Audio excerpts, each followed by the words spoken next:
क्या हुआ जब केदारनाथ यात्रा के दौरान एक साधु को हेलीकॉप्टर से उतारा गया और फिर जो हुआ उसे देखकर हर किसी के रोंगटे खड़े हो गए। दोस्तों, केदारनाथ धाम का नाम सुनते ही मन में स्वर्ग जैसा अनुभव होता है। मंदाकिनी नदी के किनारे बसा केदारनाथ मंदिर बेहद रहस्यमय और पवित्र है।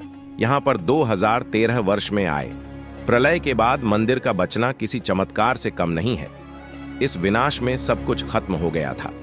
केदारनाथ मंदिर के पीछे पानी के बहाव के साथ आई एक बड्डी चट्टान इस तरह कवच बनी रही कि मंदिर की एक ईंट को भी नुकसान नहीं होने दिया। इस शिला का नाम भीमशिला रखा गया। केदारनाथ जाने वाले सभी भक्त इस शिला की भी पूजा अर्चना करते हैं। यह शिला मंदिर के परिक्रमा मार्ग के बिल्कुल पीछे है।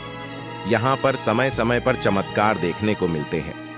ऐसा ही कुछ हुआ था एक साधु के साथ, जिसे यात्रा के समय हेलीकॉप्टर से ही उतार दिया गया। लेकिन फिर जो दुर्घटना हुई उसे सुनकर हर कोई अचंभित रह गया।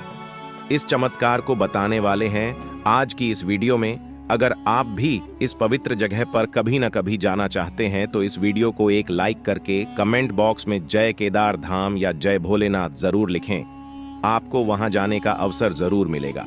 दरअसल दोस्तों, ये कहानी है वर्ष 2023 की, जब केदारनाथ धाम मंदिर के कपाट खुलने ही वाले थे। वहां पर जाने के लिए बहुत से भक्तों ने अपने रजिस्ट्रेशन किए। भीड़ इतनी ज्यादा थी कि मंदिर में जाने के लिए लोगों को बहुत ज्यादा इंतजार करना पड़ रहा था। उसी बीच एक साधु महाराज जो कि हरिद्वार के रहने वाले थे, उन्होंने भी बाबा केदारनाथ के दर्शन करने की इच्छा अपनी मन में रखी। उन साधु महाराज की केदारनाथ यात्रा करने की इच्छा तो बहुत थी। वे हरिद्वार से एक बस में बैठकर यात्रा को शुरू कर देते हैं।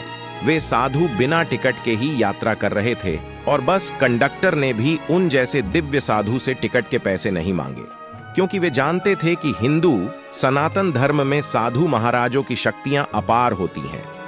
फिर वे साधु बस से यात्रा करने के बाद देखते हैं कि अब समय आ चुका है पैदल यात्रा का, इसीलिए वे बिना संकोच के चढ़ाई के लिए तैयार हो चुके थे। उनकी उम्र लगभग 60 वर्ष की थी। वे फिर भी भगवान भोलेनाथ के दर्शन करने के लिए इतनी ऊंची चढ़ाई के लिए तैयार थे। लेकिन तभी उनके साथ एक ऐसी दुर्घटना हुई कि वे जैसे ही चढ़ाई के लिए आगे आए तो एक खच्चर ने उन्हें टक्कर मार दी, क्योंकि खच्चर पर ज्यादा लोड होने की वजह से वह महाराज को टक्कर मार देता है। केदारनाथ धाम पर यह सबसे बड़े दुख की बात है कि लोग धाम पर जाने के लिए खच्चर पर दबाव डालते हैं। इसी कारण बहुत से खच्चर हर साल अपनी जान भी गंवा देते हैं। इसीलिए जब भी जाने मौका मिले तो हमें पैदल यात्रा ही करनी चाहिए। फिर आगे कुछ यूं होता है कि जैसे ही साधु की टक्कर होती है तो उनके पैर में गंभीर चोट लग जाती है, जिसकी वजह से वह महाराज एक कदम भी नहीं चल पा रहे थे। परंतु उनकी इच्छा तीव्र थी। वे अब यहां तक आ ही गए थे तो वह वापस जाने वालों के से नहीं थे। वे पास ही हेलीकॉप्टर स्टैंड के पास धीरे से चलकर गए। कुछ व्यक्ति हेलीकॉप्टर में बैठकर केदार जा रहे थे। महाराज ने सोचा कि शायद ये हेलीकॉप्टर की सुविधा जरूरतमंदों के लिए ही होगी, और ये सोचकर वे जाकर हेलीकॉप्टर के अंदर बैठ गए। क्योंकि महाराज पहली बार केदारनाथ की यात्रा पर गए थे तो उन्हें नहीं पता था कि हेलीकॉप्टर में यात्रा के लिए पैसे लगते हैं। जब हेलीकॉप्टर का पायलट ने सभी से टिकट दिखाने को कहा तो महाराज बोले कि मेरे पास तो कोई टिकट नहीं है। मुझे लगा कि यह सुविधा केवल जरूरतमंद लोगों के लिए होगी, इसलिए मैं इसके अंदर बैठ गया। साधु आगे बोले, बेटा, मुझे केदार बाबा के धाम तक पहुंचा दो, मुझे पैर में चोट लगी है। तभी ड्राइवर उग्रता से बोले, अरे आप ऐसे कैसे बिना टिकट के सवारी कर सकते हैं? जब आप नहीं जा सकते हैं तो क्यों जा रहे हैं केदार धाम? आप नीचे उतरिए, पायलट बोला। साधु बिना कुछ बोले हेलीकॉप्टर से नीचे उतर गया और एक पत्थर के पास उदास होकर बैठ गए। हेलीकॉप्टर उड़ान भरने को तैयार हो गया, परंतु तभी एक ऐसा चमत्कार होता है जिसे सुनकर हर कोई हैरान रह गया। हुआ कुछ ऐसा कि जैसे ही हेलीकॉप्टर उड़ान भरने को तैयार हुआ, तभी अचानक से तेज बादल छाए और तूफान सा पूरे आसमान में छा गया। हेलीकॉप्टर नीचे उतारा गया। कुछ देर तक पायलट ने इंतजार किया। मौसम थोड़ा साफ हुआ, लेकिन जैसे ही हेलीकॉप्टर ने दूसरी बार उड़ान भरी, फिर से मौसम बिगड़ गया और उसके बाद हेलीकॉप्टर फिर से नीचे उतारा गया। ऐसे होते होते पायलट ने 3 से 4 प्रयास किए, लेकिन उड़ान भरते ही मौसम बिगड़ जाता था। उसके बाद किसी भी व्यक्ति को यह समझ नहीं आ रहा था कि क्या करे। ऊपर से समय भी बीते जा रहा था। उसी बीच एक आदमी जो कि पीछे हेलीकॉप्टर में ही बैठा था, उसने नोटिस किया कि जब से साधु नीचे गए हैं तभी से उड़ान भरने में समस्या आ रही थी।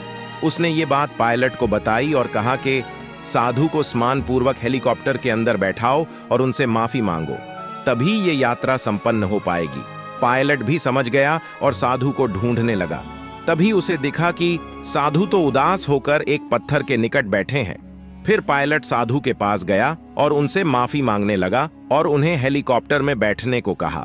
साधु ने पायलट को माफ किया और हेलीकॉप्टर में बैठने को तैयार भी हो गए।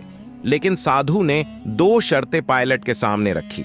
उन्होंने पहली शर्त रखी कि अगर तुम्हें कोई जरूरतमंद जो कि अपनी मजबूरी के चलते तुम्हारे हेलीकॉप्टर में बैठा हो, उसे तुम नीचे नहीं उतारोगे। दूसरी शर्त साधु ने रखी कि अगर कोई साधु संत जो कि तुम्हारे हेलीकॉप्टर में कभी अनजाने में बैठे तो उनका अपमान कभी मत करना। फिर पायलट साधु की दोनों शर्त मान लेता है और उन्हें हेलीकॉप्टर में बैठा लेता है। उसके बाद उड़ान भरी जाती है। इस बार उड़ान भरते ही मौसम में कोई बदलाव नहीं आया और यात्रा संपन्न भी हुई। फिर सभी लोग उन साधु महाराज को धन्यवाद करते हैं और भगवान भोलेनाथ जी की पूजा में शामिल होते हैं। इस प्रकार पायलट भी साधु महाराज के इस चमत्कार से काफी प्रभावित हुए और सभी को इस चमत्कार के बारे में बताया। तो दोस्तों, कैसी लगी आपको आज की यह वीडियो? पसंद आई हो तो इस वीडियो को एक लाइक करके कमेंट बॉक्स में सच्चे दिल से हर हर महादेव जरूर लिखे। चैनल को सब्सक्राइब करके बेल आइकन को भी दबा लें। तब तक के लिए हर हर महादेव।